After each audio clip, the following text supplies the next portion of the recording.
ओम नमो भगवते वासुदेवाय। स्वागत है आप सभी का हमारे चैनल पर। आज है बृहस्पतिवार और आज के दिन बृहस्पतिवार का व्रत करने से, कथा सुनने से सभी प्रकार की मनोकामनाएं पूर्ण होती हैं। अगर व्रत नहीं भी रख सकते तो भी कथा तो अवश्य सुननी चाहिए, क्योंकि कथा सुनने मात्र से ही भगवान बृहस्पति देव की कृपा से धन धान्य सुख सौभाग्य में वृद्धि होती है। तो कथा तो अवश्य ही सुननी चाहिए। और आज के वीडियो में हम आपको बृहस्पतिवार व्रत की कथा सुनाएंगे। तो अगर कथा पसंद आती है तो लाइक करके शेयर करिए, साथ ही साथ इसी प्रकार की व्रत कथाएं सुनने के लिए चैनल को भी सब्सक्राइब कर लीजिए। तो आइए शुरू करते हैं बृहस्पति देव की कथा। प्राचीन समय की बात है। भारत में एक राजा राज्य करता था। वह बड़ा प्रतापी और दानी था। वह नित्य प्रति मंदिर में भगवत दर्शन करने जाता था। ब्राह्मण और गुरु की सेवा किया करता था। उसके द्वार से कोई भी याचक निराश होकर नहीं लौटता था। प्रत्येक गुरुवार को व्रत रखता एवं पूजन करता था। हर दिन गरीबों की सहायता करता था। परंतु ये सब बातें उसकी रानी को अच्छी नहीं लगती थी। वह ना व्रत करती और ना किसी को एक भी पैसा दान में देती थी, और राजा से भी ऐसा करने को मना किया करती थी। एक समय की बात है। राजा शिकार खेलने वन को चले गए।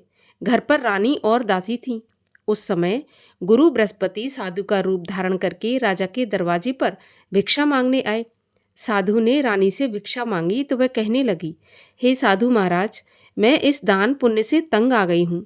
इस कार्य के लिए तो मेरे पति देवी बहुत हैं। अब आप ऐसी कृपा करें कि सारा धन नष्ट हो जाए और मैं आराम से रह सकूं। साधु रूपी बृहस्पति देव ने कहा, देवी, तुम तो बड़ी विचित्र हो। संतान और धन से कोई दुखी नहीं होता, इसको सभी चाहते हैं। पापी भी पुत्र और धन की इच्छा करता है। अगर तुम्हारे पास धन अधिक है तो भूखे मनुष्यों को भोजन कराओ, प्याऊ लगवाओ, ब्राह्मणों को दान दो, धर्मशालाएं बनवाओ, कुआं, तालाब, बावड़ी, बाग, बगीचों आदि का निर्माण करवाओ, निर्धनों की कुंवारी कन्याओं का विवाह कराओ, साथ ही यज्ञ आदि करो। इस प्रकार के कर्मों से आपके कुल का और आपका नाम परलोक में सार्थक होगा एवं स्वर्ग की प्राप्ति होगी। परंतु रानी साधु की इन बातों से खुश नहीं हुई।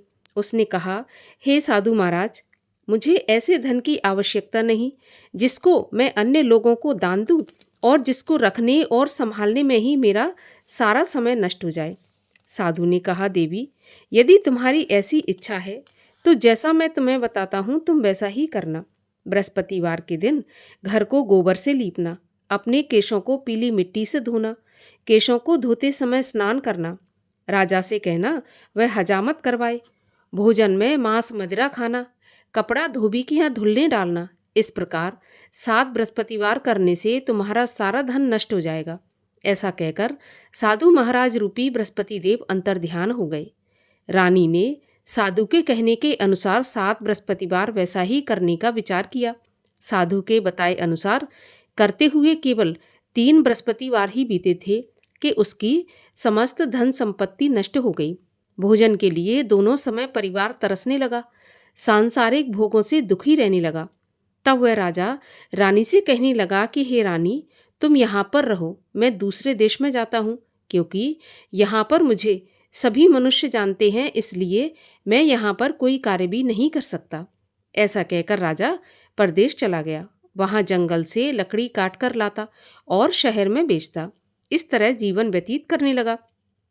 इधर राजा के बिना रानी और दासियां दुखी रहने लगीं। किसी दिन भोजन मिलता और किसी दिन जल पीकर ही रह जाती। एक समय रानी और दासियों को 7 दिन बिना भोजन के व्यतीत हो गए तो रानी ने अपनी दासी से कहा, दासी, यहाँ पास के नगर में मेरी बहन रहती है, वह बहुत धनवान है। तू उसके पास जा और वहाँ से 5 सेर बेझर मांग कर ले आ, जिससे कुछ समय के लिए गुजर हो जाएगी। दासी रानी की बहन के पास गई। रानी की बहन उस समय पूजा कर रही थी। बृहस्पतिवार का दिन था। दासी ने रानी की बहन से कहा, रानी जी, मुझे आपकी बहन ने भेजा है, मुझे 5 सेर बेजर दे दो। दासी ने ये बात अनेक बार कही, परंतु रानी की बहन ने कोई उत्तर नहीं दिया, क्योंकि वह उस समय बृहस्पतिवार की कथा सुन रही थी। जब दासी को रानी की बहन से कोई उत्तर नहीं मिला तो वह बहुत दुखी हुई और उसे क्रोध भी आया। वह लौटकर रानी से बोली, रानी, आपकी बहन तो बहुत ही धनी स्त्री है, छोटे लोगों से तो बात भी नहीं करती। मैंने उससे कहा तो उसने मुझे कोई उत्तर नहीं दिया। मैं वापस चली आई। रानी बोली, दासी, इसमें उसका कोई दोष नहीं है। जब बुरे दिन आते हैं तब कोई सहारा नहीं देता। अच्छे बुरे का पता विपत्ति में ही लगता है।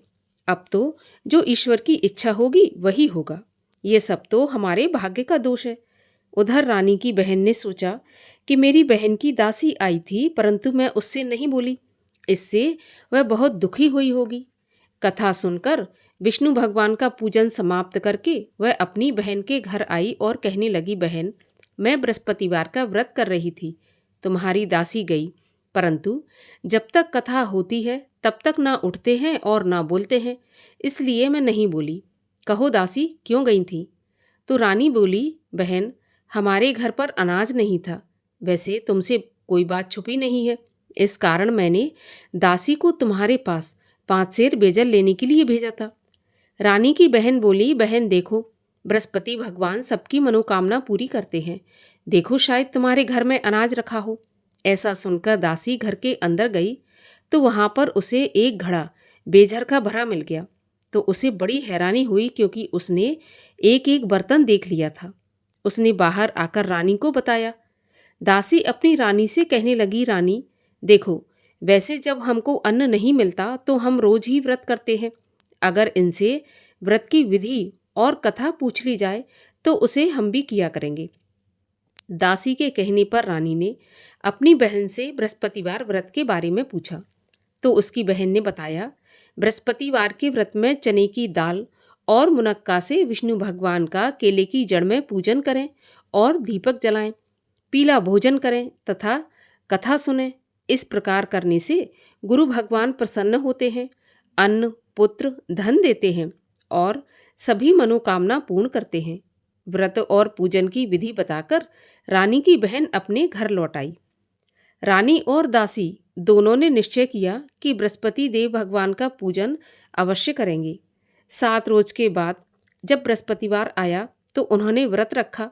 घुड़साल में जाकर चना और गुड़ बीन लाई तथा उसकी दाल से केले की जड़ तथा विष्णु भगवान का पूजन किया। अब पीला भोजन कहाँ से आए? दोनों बड़ी दुखी हुई, परंतु उन्होंने व्रत किया था, इस कारण बृहस्पति भगवान प्रसन्न थे। एक साधारण व्यक्ति के रूप में वे 2 थालों में सुंदर पीला भोजन लेकर आए और दासी को देकर बोले, दासी, यह भोजन तुम्हारे और रानी के लिए है, तुम दोनों भोजन करना। दासी भोजन पाकर बड़ी प्रसन्न हुई और रानी से बोली, रानी जी, भोजन कर लो। रानी को भोजन आने के बारे में कुछ पता नहीं था, इसलिए वह दासी से बोली, जा तू ही भोजन कर, क्योंकि तू हमारी व्यर्थ में हंसी उड़ाती है। तो दासी बोली, एक व्यक्ति भोजन दे गया है। रानी कहने लगी, वह भोजन तेरे लिए दे गया है तो तू ही भोजन कर। दासी ने कहा, वह व्यक्ति हम दोनों के लिए 2 थालों में भोजन देकर गया है, इसलिए मैं और आप दोनों ही साथ साथ भोजन करेंगी। दोनों ने गुरु भगवान को नमस्कार करके भोजन प्रारंभ किया। उसके बाद वे प्रत्येक बृहस्पतिवार को गुरु भगवान का व्रत और पूजन करने लगी।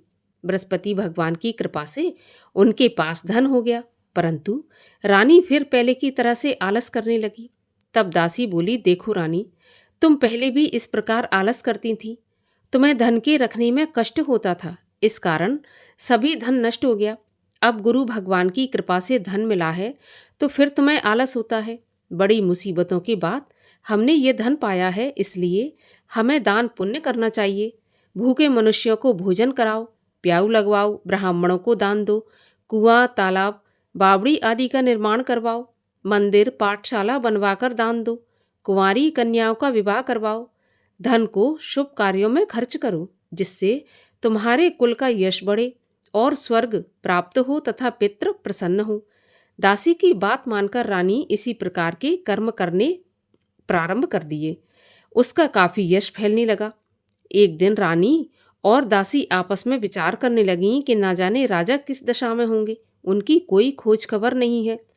गुरु भगवान से उन्होंने प्रार्थना की और भगवान ने रात्रि में राजा को सपने में कहा कि हे राजा, उठ, तेरी रानी तुझको याद करती है, अब अपने देश को लौट जा।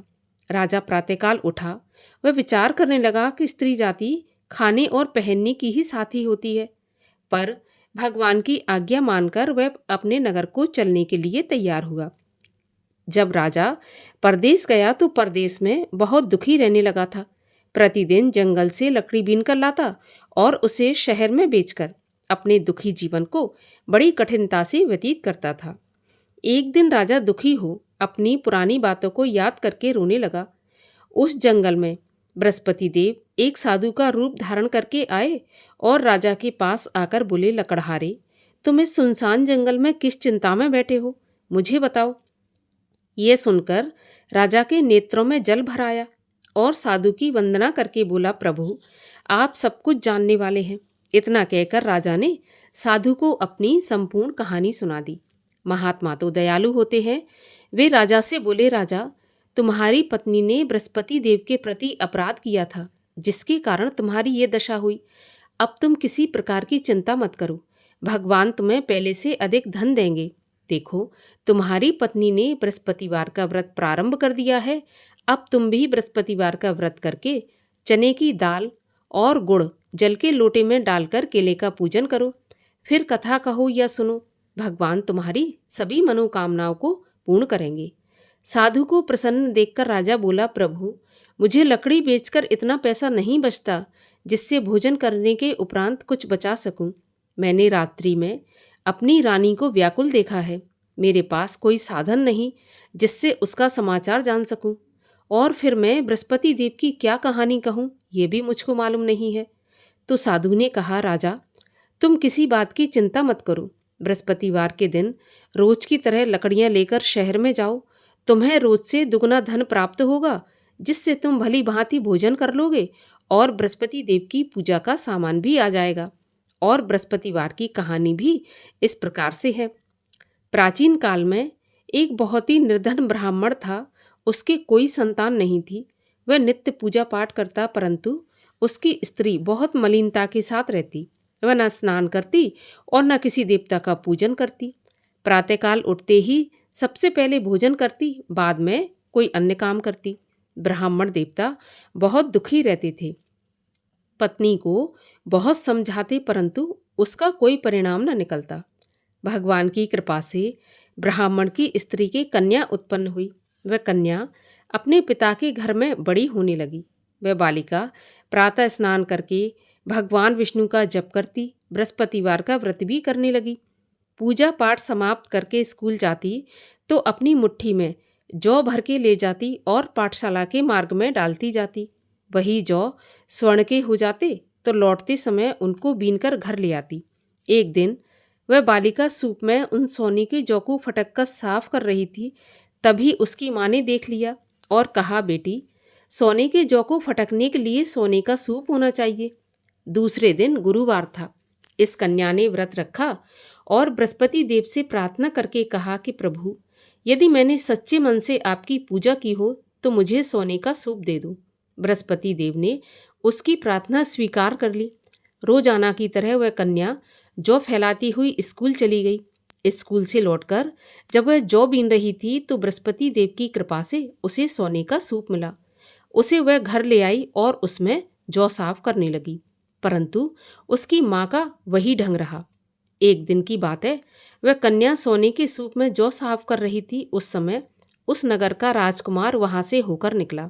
इस कन्या के रूप और कार्य को देखकर उस पर मोहित हो गया और राजमहल में आकर भोजन तथा जल त्याग कर उदास होकर लेट गया। जब राजा को राजकुमार द्वारा अन्न जल त्यागने का समाचार ज्ञात हुआ तो अपने मंत्रियों के साथ अपने पुत्र के पास गए और बोले, बेटा तुम्हें किस बात का कष्ट है? किसी ने अपमान किया है अथवा कोई और कारण है? मुझे बताओ, मैं वही करूँगा जिससे तुम्हें प्रसन्नता हो। तो राजकुमार ने अपने पिता की बातें सुनी तो बोला, मुझे आपकी कृपा से किसी बात का दुख नहीं है। किसी ने मेरा अपमान नहीं किया, परंतु मैं उस लड़की के साथ विवाह करना चाहता हूँ जो सोने के सूप में जौ साफ कर रही थी। यह सुनकर राजा आश्चर्य में पड़ गया और बोला, बेटा इस तरह की कन्या का पता तुम ही लगाओ, मैं उसके साथ तुम्हारा विवाह अवश्य करवा दूंगा। राजकुमार ने राजा को उस लड़की के घर का पता बताया। मंत्री उस लड़की के घर गया और राजा का आदेश ब्राह्मण को सुनाया। कुछ ही दिन के बाद ब्राह्मण की कन्या का विवाह राजकुमार के साथ संपन्न हो गया। कन्या के घर से जाते ही उस ब्राह्मण देवता के घर में पहले की भांति गरीबी का निवास हो गया। अब भोजन के लिए भी अन्न बड़ी मुश्किल से मिलता था। एक दिन दुखी होकर ब्राह्मण देवता अपनी पुत्री से मिलने गए। बेटी ने पिता की दुखी अवस्था को देखा और अपनी माँ का समाचार पूछा तो ब्राह्मण ने सारा हाल कह दिया। कन्या ने बहुत सा धन देकर अपने पिता को विदा कर दिया।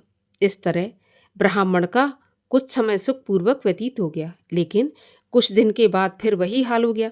ब्राह्मण फिर अपनी कन्या के यहाँ गया और सभी हाल कहा तो पुत्री बोली, पिताजी आप माताजी को यहाँ लिवा लाओ, मैं उन्हें विधि बता दूंगी जिससे गरीबी दूर हो जाएगी। ब्राह्मण देवता अपनी स्त्री को साथ लेकर राजमहल अपनी पुत्री के पास पहुँचे तो पुत्री अपनी माँ को समझाने लगी, माँ तुम प्रातःकाल उठकर प्रथम स्नान आदि करके विष्णु भगवान का पूजन करो तो सब दरिद्रता दूर हो जाएगी। परंतु उसकी माँ ने उसकी एक भी बात नहीं मानी। वह प्रातःकाल उठकर अपनी पुत्री का बचा जूठन खा लेती थी। एक दिन उसकी पुत्री को बहुत गुस्सा आया।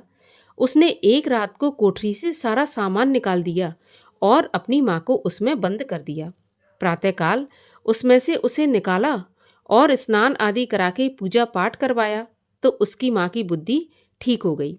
इसके बाद वह नियम से पूजा पाठ करती और प्रत्येक बृहस्पतिवार को व्रत भी रखने लगी। इस व्रत के प्रभाव से उसकी माँ भी बहुत धनवान तथा पुत्रवती हो गई और बृहस्पति देवता के प्रभाव से स्वर्ग को गई। वह ब्राह्मण भी सुखपूर्वक इस लोक का सुख भोग कर स्वर्ग को प्राप्त हुआ। इस तरह कहानी कहकर साधु देवता वहाँ से अंतर्ध्यान हो गए। धीरे धीरे समय व्यतीत होने पर फिर बृहस्पतिवार का दिन आया। राजा जंगल से लकड़ी काटकर किसी शहर में बेचने गया तो उसे उस दिन और दिनों से अधिक पैसा मिला। राजा ने चना गुड़ आदि लाकर बृहस्पतिवार का व्रत किया। उस दिन से उसके सभी क्लेश दूर हुए। परंतु जब अगला गुरुवार आया तो वह बृहस्पतिवार का व्रत करना भूल गया। इस कारण बृहस्पति भगवान नाराज हो गए। उस दिन उस नगर के राजा ने विशाल यज्ञ का आयोजन किया तथा अपने समस्त राज्य में घोषणा करवा दी कि कोई भी मनुष्य अपने घर में भोजन न बनाए, आग भी न जलाए। समस्त जनता मेरे यहाँ भोजन करने आए और इस आज्ञा को जो नहीं मानेगा उसको फांसी की सजा दी जाएगी। राजा की आज्ञा के अनुसार राज्य के सभी वासी राजा के भोज में सम्मिलित हुए, लेकिन लकड़हारा कुछ देर से पहुंचा, इसलिए राजा उसको अपने साथ महल में ले गए। जब राजा लकड़हारे को भोजन करा रहे थे तो रानी की दृष्टि उस खूंटी पर पड़ी जिस पर उसका हार लटका हुआ था। उसे हार खूंटी पर लटका दिखाई नहीं दिया। रानी को निश्चय हो गया कि मेरा हार इस लकड़हारे ने चुरा लिया और उसी समय सैनिक बुलवाकर उसको जेल में डलवा दिया। जब लकड़हारा जेल खाने में गया तो बहुत दुखी होकर विचार करने लगा कि न जाने कौन से पूर्व जन्म के कर्म से मुझे यह दुख प्राप्त हुआ है, और उसी साधु को याद करने लगा जो कि जंगल में मिला था। उसी समय तत्काल बृहस्पति देव साधु के रूप में प्रकट हो गए और उसकी दशा को देखकर कहने लगे, अरे मूर्ख, तूने बृहस्पति देवता की कथा नहीं की, इसी कारण तुझे दुख प्राप्त हुआ है।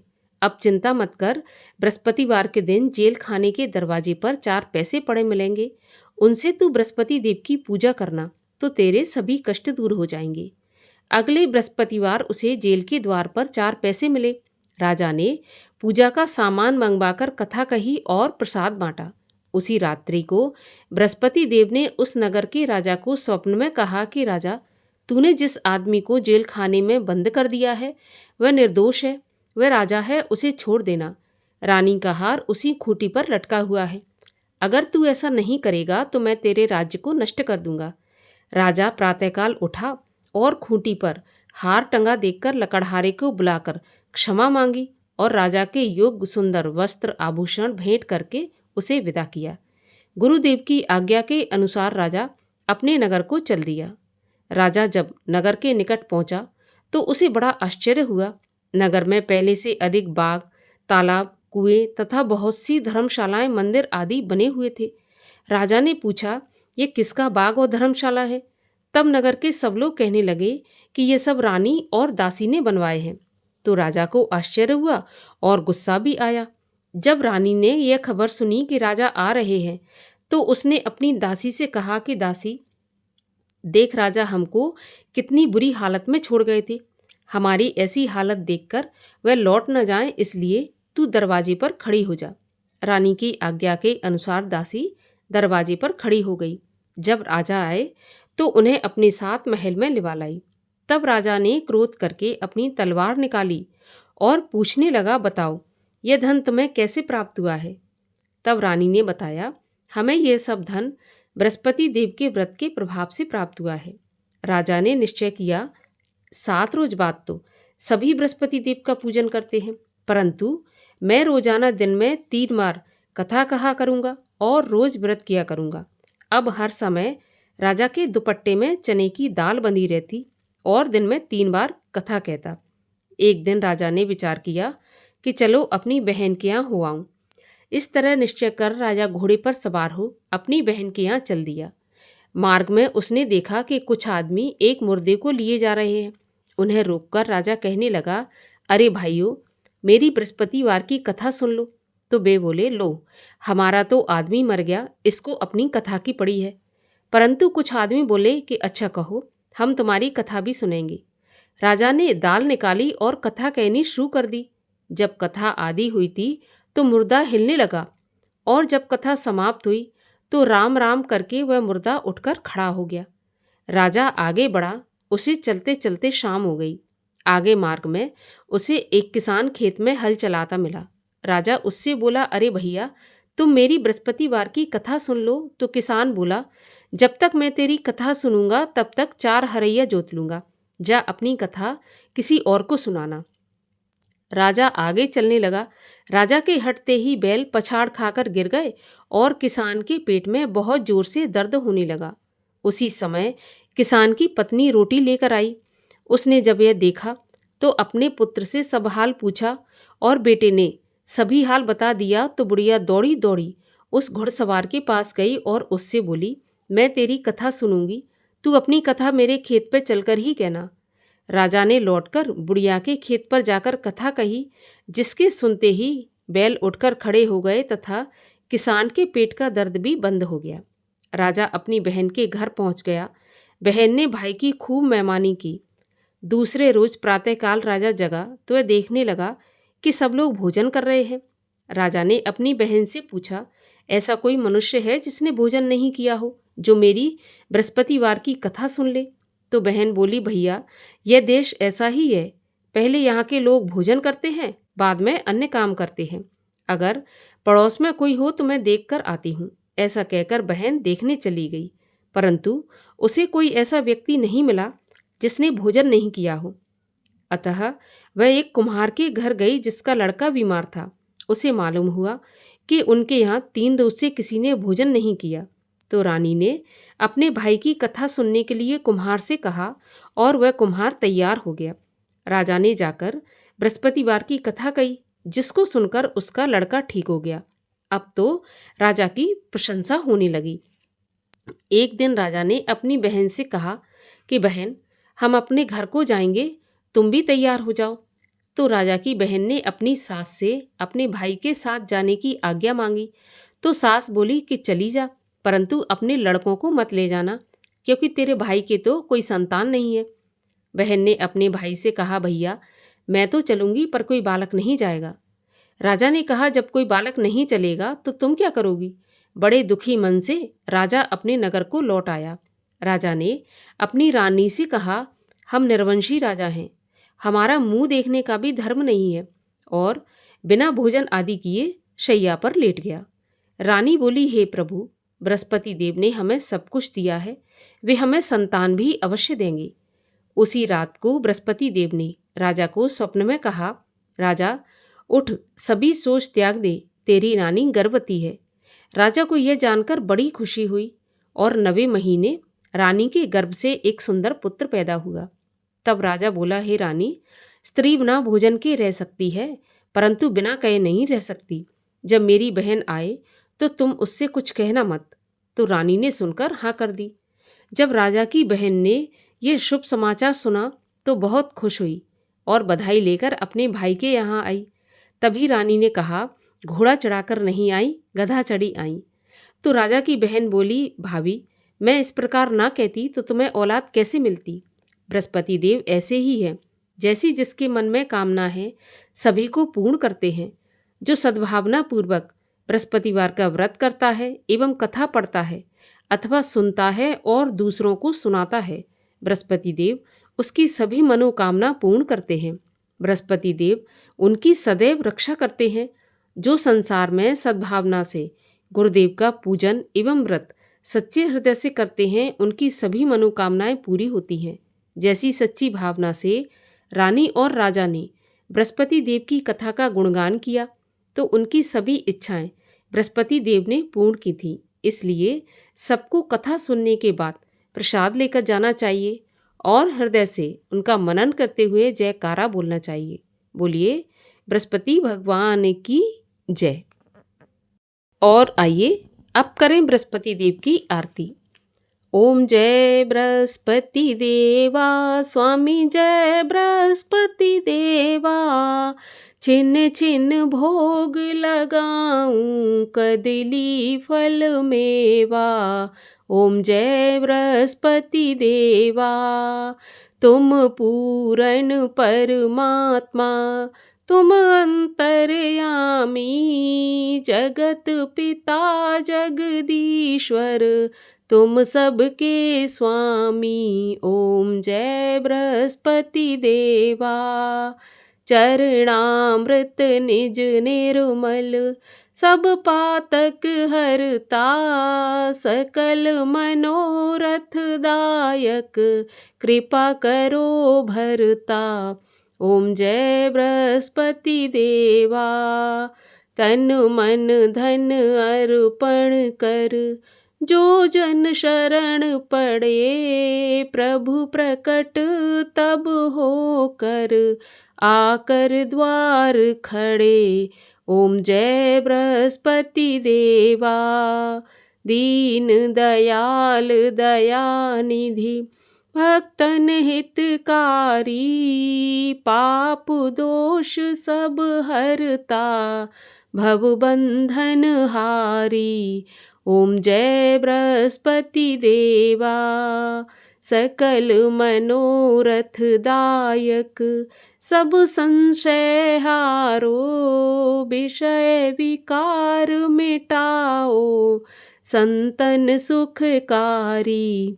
ओम जय बृहस्पति देवा। जो कोई आरती प्रभु की, प्रेम सहित गावे, जेठानंद आनंद कर, सो निश्चय पावे।